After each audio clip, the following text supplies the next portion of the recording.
লোকটা বিল্ডিংয়ের ভেতরে ঢুকে সরাসরি রিসেপশনিস্টের কাছে গেল। সে বলল আজই সে নতুন চাকরিতে যোগ দিয়েছে। রিসেপশনিস্ট একটু থমকে গেল, কারণ তার কাছে এই লোক সম্পর্কে কোনো তথ্যই ছিল না। তাই সে সঙ্গে সঙ্গে সিকিউর মেসেজ বক্স চেক করতে গেল। কিন্তু সে জানত না, ঠিক 10 মিনিট আগেই জ্যাক পরিচ্ছন্নতা কর্মীর ছদ্মবেশে ভেতরে ঢুকে পড়েছে।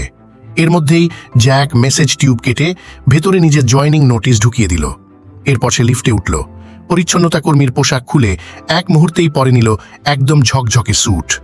রিসেপশনিস্ট নোটিশ দেখে নিশ্চিত হলো সব ঠিক আছে। সে ভুল বোঝার জন্য ক্ষমা চাইল, এমনকি জ্যাককে নিজে করে করে সিকিউরিটি দরজা পর্যন্ত এগিয়ে দিল।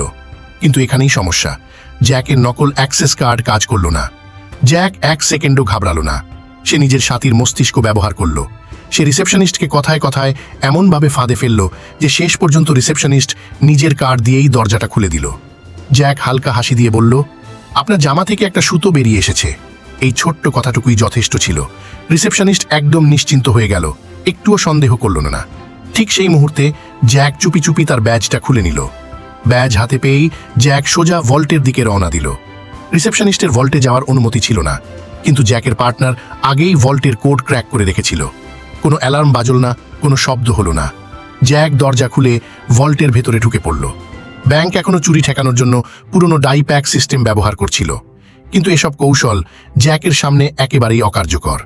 সে সঙ্গে সঙ্গে ট্র্যাকার আর রং ছড়ানো নোট আলাদা করে ফেলল। এরপর পুরো $1 মিলিয়ন ব্যাগে ভরে একদম স্বাভাবিকভাবে ব্যাংক বেরিয়ে গেল। পুরো চুরি শেষ হলো মাত্র 3 মিনিটে। ভেতরে কেউ কিছুই বুঝতে পারল না। জ্যাক শান্তভাবে সামনের দরজা দিয়ে বেরিয়ে এলো, কিন্তু বাইরে একজন ফেডারেল এজেন্ট আগেই অপেক্ষা করছিল। কারণ এই পুরো ঘটনাটা আসলে ছিল ব্যাংকের সিকিউরিটি টেস্ট। আর এত সহজে $1 মিলিয়ন তুলে নিতে পেরে জ্যাক মনে মনে হালকা একটা হাসি দিল।